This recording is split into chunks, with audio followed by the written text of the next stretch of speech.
Admiral Jake Morrison stood at the big window of his ship, the UES Horizon. He looked out at the stars and felt tired. For 3 years now, Earth had not sent anyone to the Galaxy Council meetings. The other alien races kept sending their messages, asking humans to come and beg for small favors. Captain Lisa Hayes walked up to him with a datapad in her hands. She looked angry. "Sir, our spies have confirmed what we thought. The Zephyrian Empire has been cheating us. They make sure all the good mining planets go to other races, not to humans." Morrison nodded slowly. He was not surprised. The Galaxy Council had always treated humans like children. Other alien races had been flying between stars for thousands of years. Humans had only been in space for 200 years. The aliens thought humans should be happy with whatever scraps they threw at them. "What about the Altarian Trade Federation?" Morrison asked. "They are still blocking our cargo ships. They say they need to inspect them for safety. But these inspections take months. Meanwhile, their own ships fly through space without any delays," Hayes said. Dr. Paul Sanders came over to join them. He was the chief scientist who studied aliens. "Admiral, we have proved that the technology they sell us is old junk. Some of it is hundreds of years behind what they actually use." Morrison felt his anger growing. Humans had tried to be nice. They had tried to follow the alien rules and be polite. They had listened to aliens call humans too violent and dangerous. They had watched while other races got the best medical technology, while Earth had to buy broken equipment at high prices. The truth was simple. The aliens were scared of humans. Humans learned too fast. Humans adapted too quickly. So the aliens decided to keep humans weak by giving them bad technology and unfair trade deals. Morrison remembered the first time humans had met aliens. It was 50 years ago. The Centaurian Republic had found human ships near Alpha Centauri. The humans were excited to meet other intelligent life. They thought it would be wonderful to join a galaxy full of friends. But the aliens did not want friends. They wanted servants. The Galaxy Council had rules that sounded fair, but were actually designed to keep new races down. New members had to wait 100 years before they could vote on important matters. New members had to buy all their technology from approved sellers. New members could not form military alliances with each other. Captain Hayes showed Morrison another report. "Sir, look at this. The medical supplies they sold us last year were deliberately contaminated. Our doctors found tracking devices and slow-acting poisons in the medicine." Morrison felt sick.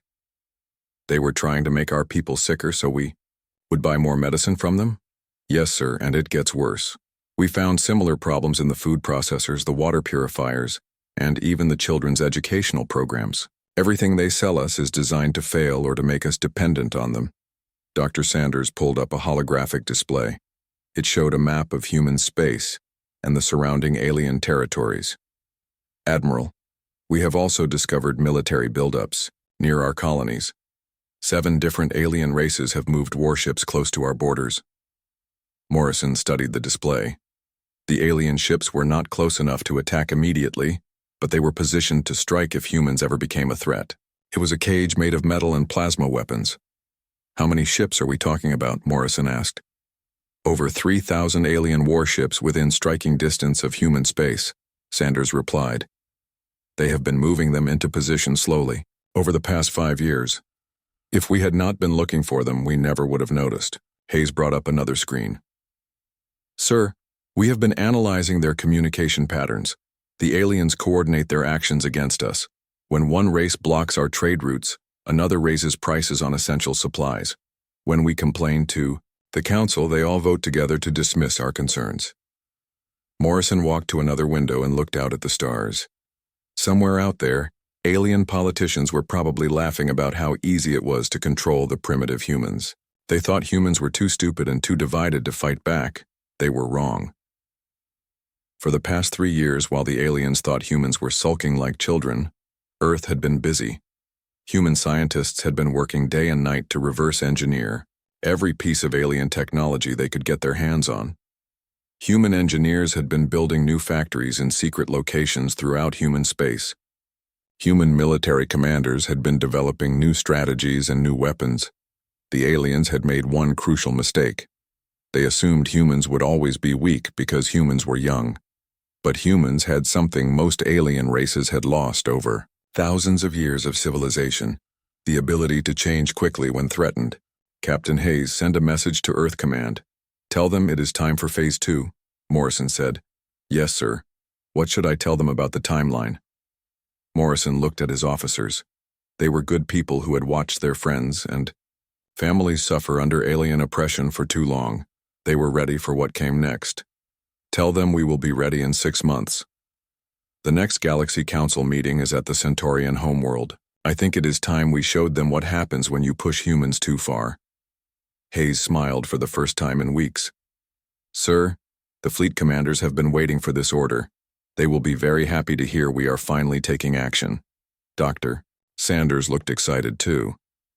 Admiral, our new weapon systems are tested and ready. Our new ship designs are better than anything the aliens have. We have been hiding our true capabilities for 3 years, letting them think we are still using their inferior technology. Morrison nodded. The plan had been simple but effective. While the aliens thought they were keeping humans weak with bad technology, human scientists had been secretly improving everything. They had taken alien designs and made them better. They had solved problems the aliens thought were impossible to solve. The aliens were about to learn that underestimating humans was a dangerous mistake. How long until we can move the fleet into position? Morrison asked. 3 days, sir. We have been keeping the ships hidden in the asteroid fields and empty systems at the edge of human space. They can be ready to move on your command, Hayes replied. Morrison made his decision.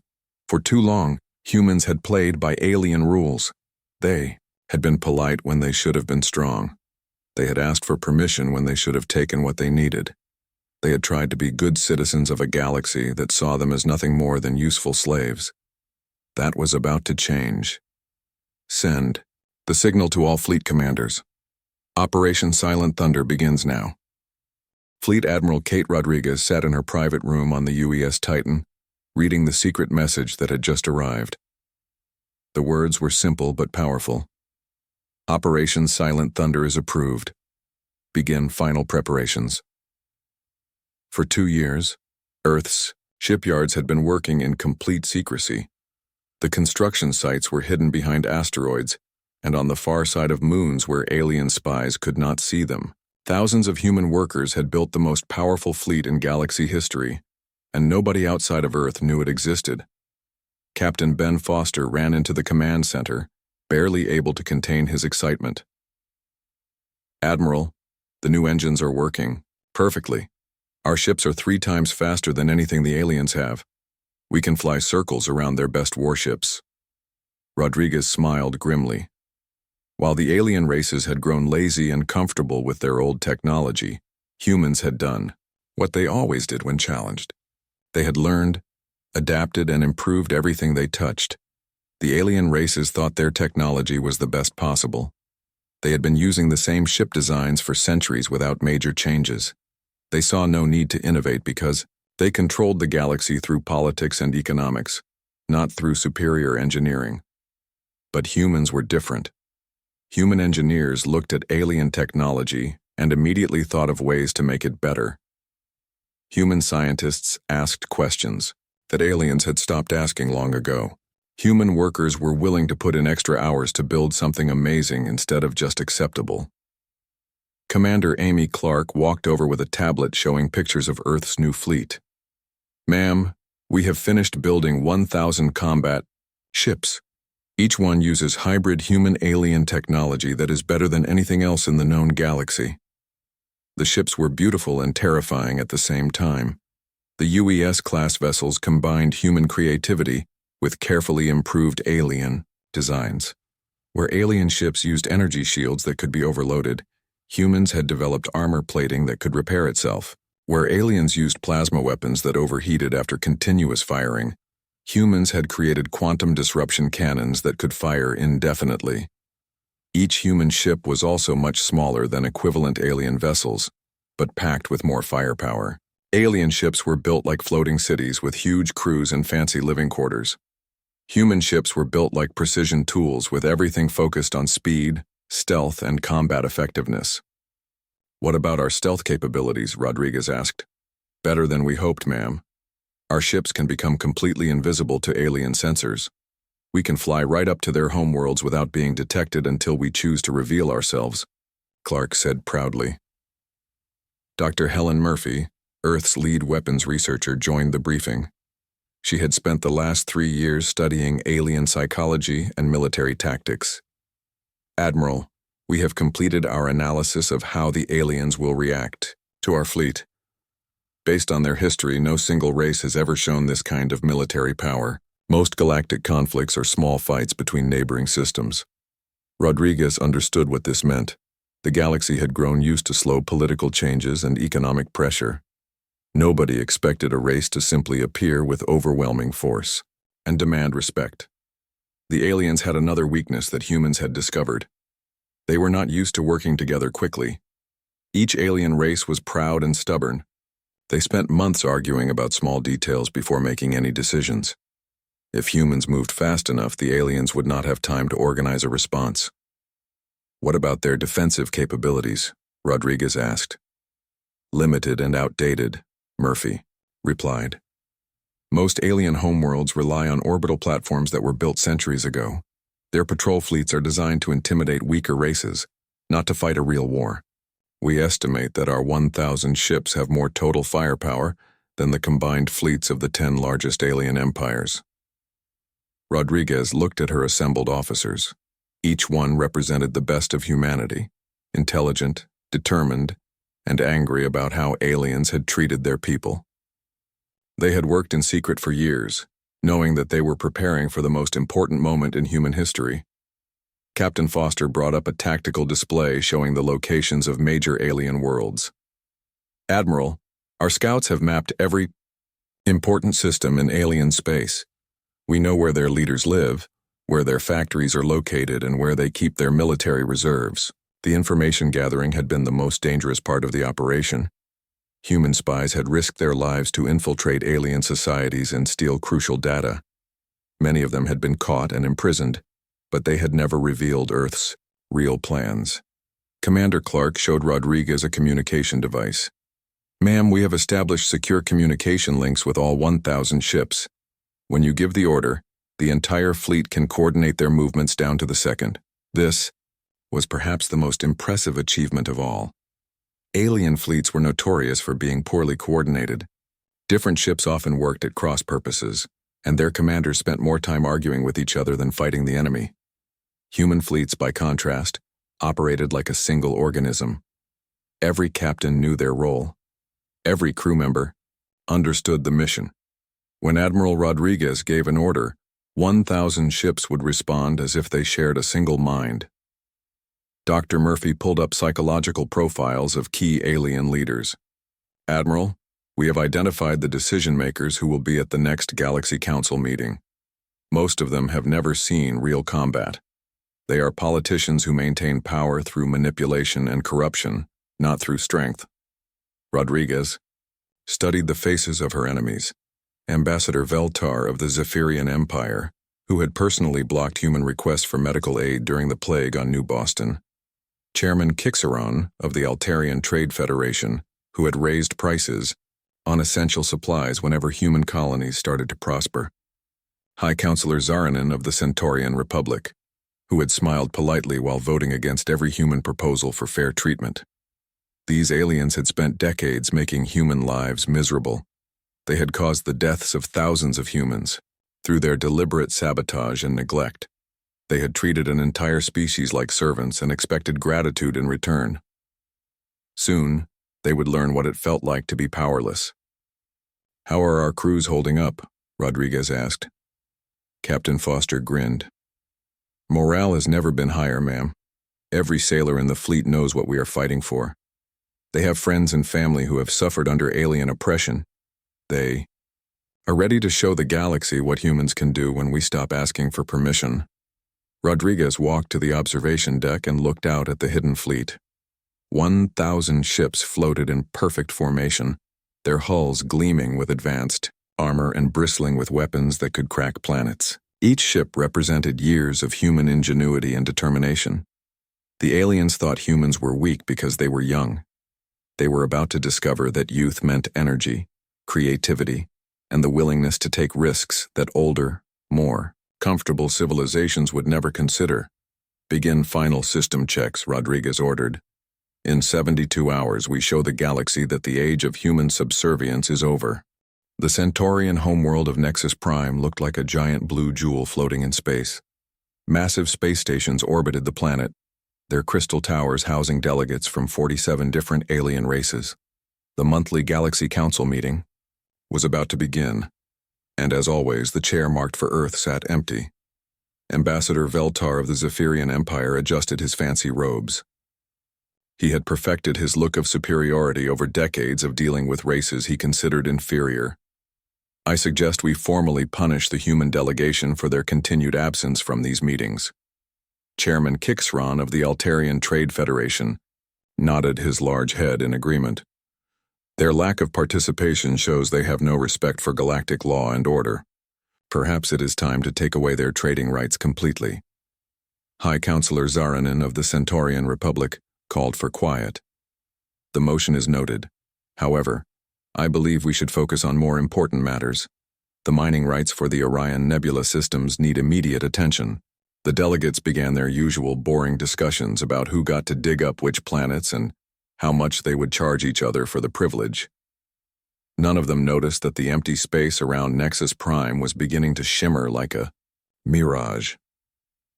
Captain Ryan Barnes stood on the bridge of the UES Vanguard, watching as one by one, Earth's fleet appeared from nowhere. 1,000 warships materialized in perfect formation, surrounding the entire Centaurian system like a steel net. All vessels report ready status, Lieutenant Emma Davis announced from the communication station. Barnes activated the channel that connected him to every human ship in the fleet. This is Captain Barnes to all Earth vessels. Remember, we are here to deliver a message, not start a war. But if they want to test how serious we are, they will find us more than ready. The alien delegates in the council chambers were interrupted by loud alarms that filled the air with urgent warning sounds. Security Chief Mordan of the Centaurians rushed into the assembly hall. His usually calm face showed complete shock. Counselors, we have an emergency situation. Long-range sensors are detecting 1,000 unknown vessels surrounding our entire system. They appeared at the same time without any warning. The chamber fell silent. Even the air recycling systems seemed to stop working. Zaranin's voice shook slightly. 1,000 ships? That is impossible. No single race maintains a fleet of that size. Veltar's confident attitude disappeared like smoke. Could it be an invasion force? Space pirates, perhaps? Morden shook his head quickly. The vessels are too advanced, too well organized, and they are broadcasting on all communication frequencies. They want to talk. The main screen in the chamber came to life, showing Captain Barnes in his crisp Earth Fleet uniform. His expression was professional but carried an undertone of steel that made several delegates shift uncomfortably in their seats. Greetings, Galaxy Council. I am Captain Ryan, Barnes representing the United Earth Fleet. I believe you have been wondering where our delegation has been. The chamber remained frozen in stunned silence. Many of the delegates had never seen this many warships in one place. The largest fleet actions in recent galactic history had involved maybe 50 ships. 1,000 combat vessels was beyond their comprehension. Behind Barnes, the bridge of the UES Vanguard hummed with quiet efficiency. Every station was manned by competent professionals who moved with purpose and confidence. It was a stark contrast to the ornate, ceremonial nature of most alien vessels, which were designed more for showing off than for fighting. Admiral Rodriguez's voice joined the transmission from the flagship UES Titan. For 3 years, Earth has been absent from these meetings. We have been busy preparing for this moment. The image split to show multiple human commanders from different ships. Each one looked calm, professional, and completely in control of their vessel. The message was clear. This was not a desperate gamble by a few rebels, but a coordinated action by Earth's entire military. Veltar finally found his voice, though it sounded higher than usual. This is an act of war. You surround our homeworld with a battle fleet and expect diplomatic consideration? Lieutenant Commander Steve Parker, Earth's chief diplomatic liaison, stepped forward on the transmission. Not war ambassador. Attention. For too long, humanity has been treated as a junior partner in galactic affairs. Our colonies receive broken equipment. Our trade routes are blocked by endless inspections. Our requests for advanced medical technology are denied while other races receive it freely. Chairman Kixrun sputtered, his translator struggling to keep up with his rapid speech. Those decisions are made based on careful evaluation of each race's development level and security concerns. Captain Barnes smiled, but there was no warmth in it. Security concerns? Like the concern that led you to sell us mining equipment that was programmed to break down after 6 months? Or the medical supplies that were deliberately poisoned to make us buy more from you? The accusations hung in the air like a toxic cloud. Several delegates looked at each other with guilty expressions. They all knew the truth behind Barnes's words, even if they had never openly admitted it. Barnes continued his list of grievances. We know about the tracking devices in our food processors. We know about the spy programs hidden in our educational software. We know about the slow-acting toxins in our water purifiers. You have been systematically trying to weaken and control humanity for decades. High Counselor Zaranan tried to regain control of the situation. Even if there have been irregularities in past dealings, this show of force is hardly the appropriate response. The Council operates on principles of peaceful negotiation. Admiral Rodriguez's image moved to the center of the screen. Peaceful negotiation requires good faith from all parties. We have documented evidence of systematic discrimination, economic manipulation, and technology suppression directed at human colonies for the past 50 years. Dr. Murphy's voice joined from the research vessel UES Discovery. We have also detected military buildups near human systems. 7 different alien races have positioned attack fleets within striking distance of our outer colonies. This revelation sent shockwaves through the assembly. Several delegates began talking at once, pointing fingers at each other and denying responsibility. Councillor Martek of the Vraxian Assembly stood up quickly, knocking over his ceremonial water bowl. Those are routine security patrols, not military threats. Security patrols armed with planet-destroying missiles? Barnes asked quietly. Patrols that just happened to increase by 400% over the past 2 years? The evidence was overwhelming. The aliens had been caught in their lies and manipulations. The careful facade of galactic unity and cooperation cracked under the weight of exposed deceptions. The chamber erupted into chaos as different alien races began accusing each other of various crimes and betrayals. Decades of hidden resentments and secret deals came pouring out as each delegation tried to avoid blame. Barnes raised his voice above the noise. We are not here to conquer your worlds. We are not here to destroy your civilizations. We are here to establish new terms for humanity's participation in galactic affairs. The shouting stopped as if someone had turned off a switch. 1,000 human warships floated silently around Nexus Prime, their weapons powered but not aimed at any targets. The message was unmistakable. Humanity was no longer asking for fairness, they were demanding it. The Galaxy Council chamber had never been so quiet. Even the usual background hum of the air circulation system seemed louder than normal. 1,000 Earth warships maintained their positions around Nexus Prime, their weapons powered but not aimed at any specific targets. The message was clear. Humanity was no longer asking for respect, they were demanding it. Captain Barnes continued his transmission from the UES Vanguard. Behind him, his bridge crew worked with calm efficiency, a stark contrast to the panic visible on many alien faces in the council chamber. For 3 years, Earth has been absent from these meetings, Barnes said, his voice carrying clearly across 47 different translation systems. We have been busy learning what it means to be truly independent. Admiral Rodriguez joined the transmission from the flagship UES Titan. Her image appeared alongside Barnes, showing the coordinated nature of Earth's fleet. While you debated trade routes and mining rights, we have been developing our own solutions to the problems you created for us.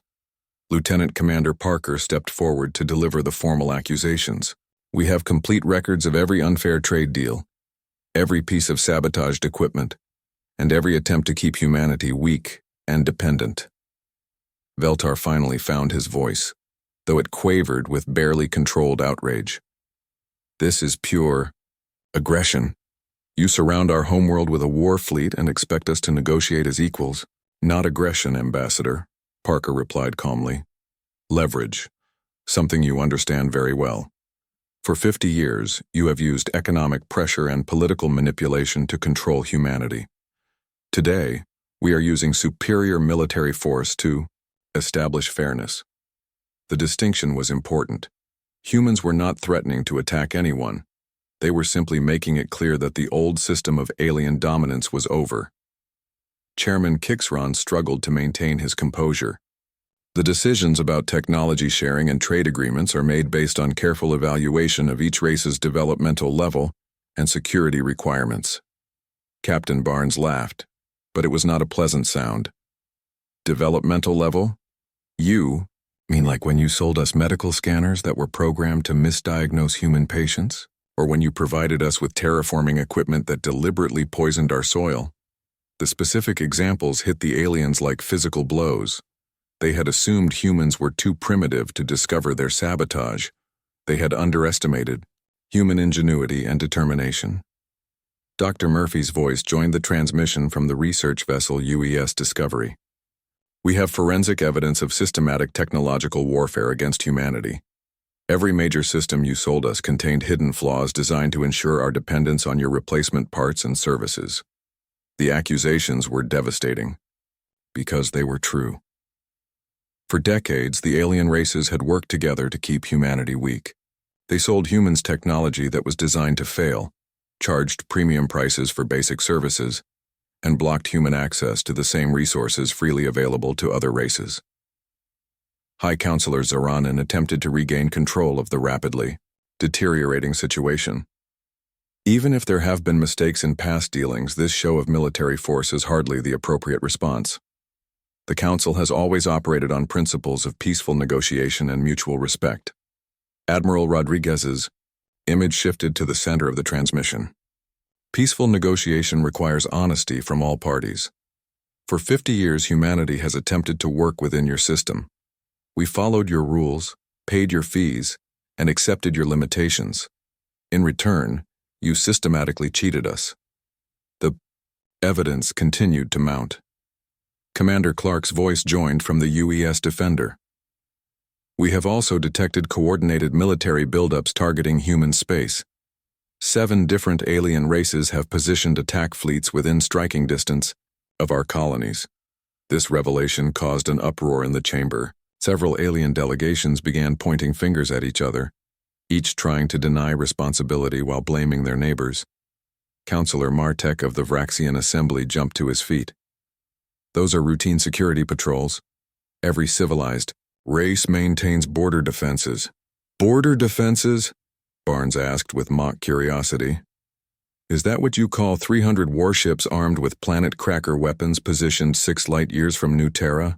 The specific detail silenced Martek immediately.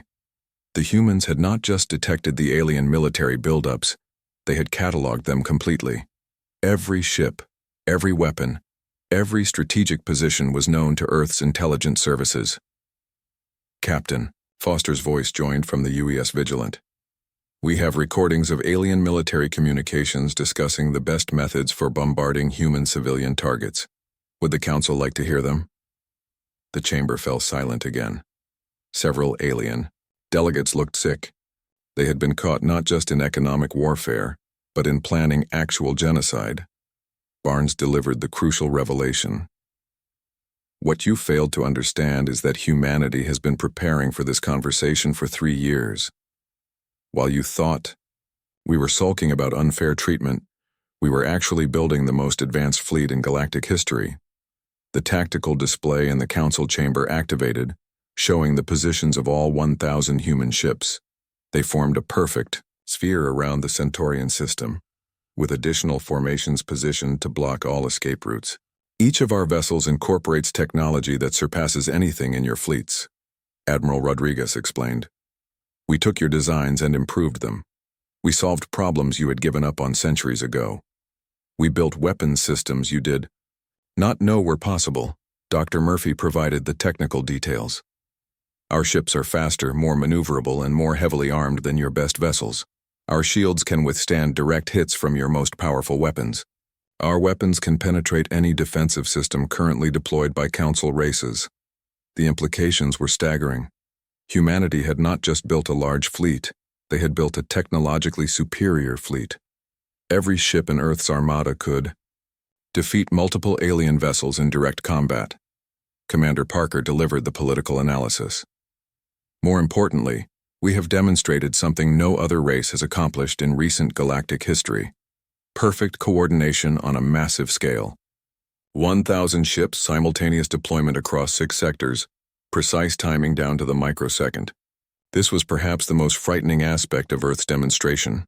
Alien races were notorious for their inability to cooperate effectively. Their fleets were collections of individual ships that often worked at cross purposes. Human fleets operated like a single organism, responding instantly to central command. Captain Barnes prepared to deliver Earth's ultimatum. We are not here to destroy your civilizations or conquer your worlds.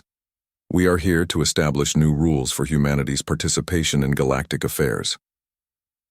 The aliens waited in terrified silence. They had pushed humanity too far, and now they would have to face the consequences of their greed and arrogance.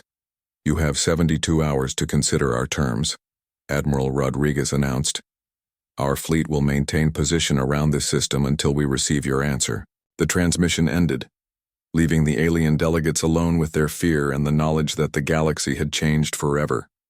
Outside their windows, 1,000 human warships continued their silent vigil, representing not a species begging for acceptance, but one demanding its rightful place among the stars. The Galaxy Council chamber remained dead silent for nearly 10 minutes after the human transmission ended.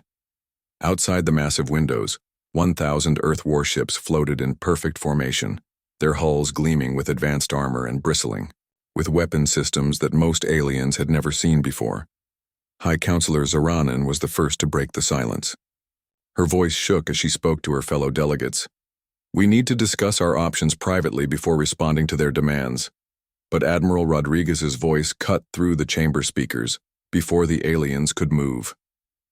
There will be no private discussions. 50 years of secret meetings and hidden agreements have brought us to this point. All negotiations will be conducted openly, with full recordings available to every member race. The demand for transparency hit the aliens like a physical blow.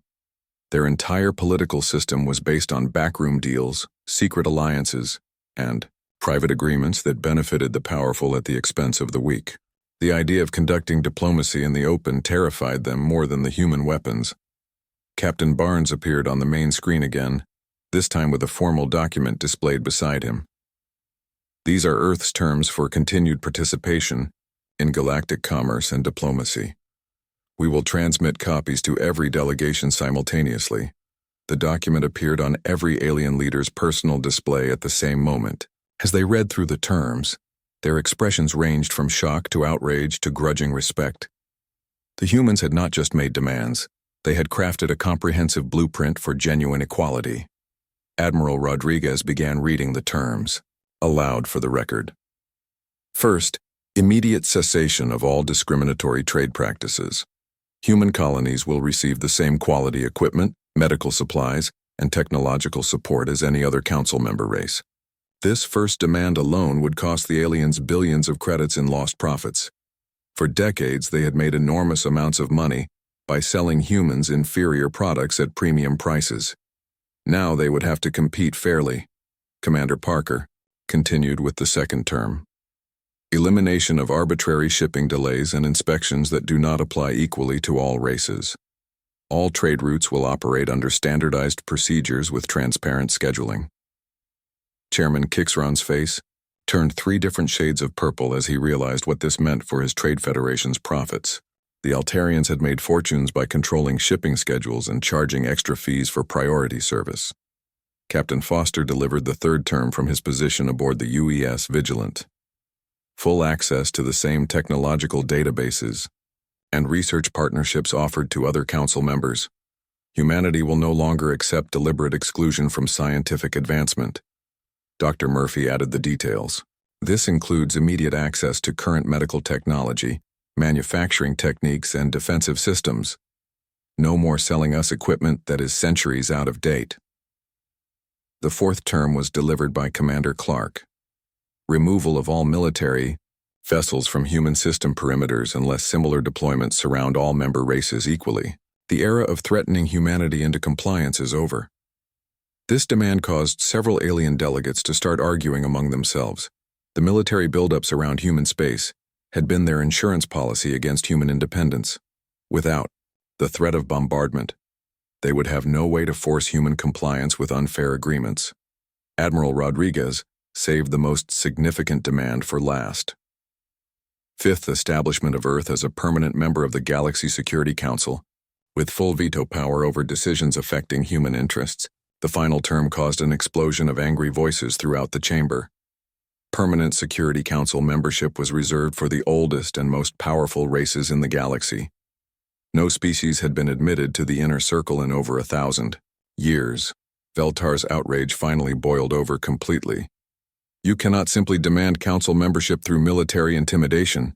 The Security Council represents millennia of galactic leadership and wisdom. We are not demanding membership through intimidation, Captain Barnes replied with deadly calm. We are demanding it through demonstrated capability. Our fleet represents the largest single military force currently deployed in the galaxy. Our technology now matches or exceeds anything you possess. Our industrial capacity has grown by 400% in just 3 years. Captain Sarah Lee from the UES Defiant added supporting evidence. More importantly, we have proven our ability to work together effectively. 1,000 ships, perfect coordination, simultaneous deployment across multiple sectors. Show me another race that could manage such an operation. The challenge hung in the air unanswered. Every alien in the chamber knew that their own races could never achieve such precise coordination. Alien fleets were notorious for poor communication, competing egos, and operational failures. Dr. Murphy provided the final piece of evidence. We have also developed defensive technologies that make us essentially impossible to conquer. Our shields can withstand planetary bombardment. Our sensor networks can detect approaching fleets from 5 systems away. We are offering partnership, but we are no longer vulnerable to threats. Chairman Kixron made one last attempt at resistance. And if we refuse these terms? What then? Will you start a galactic war? Admiral Rodriguez's answer was measured, but devastating. If you refuse, humanity withdraws completely from all galactic commerce and establishes our own independent trade networks. We have the technology, the ships, and the industrial base to sustain ourselves indefinitely. The economic implications hit the aliens like a meteor strike. Human colonies produce 35% of the galaxy's rare earth elements. Human manufacturing had become essential to dozens of supply chains. Human medical research had developed treatments that saved millions of alien lives every year.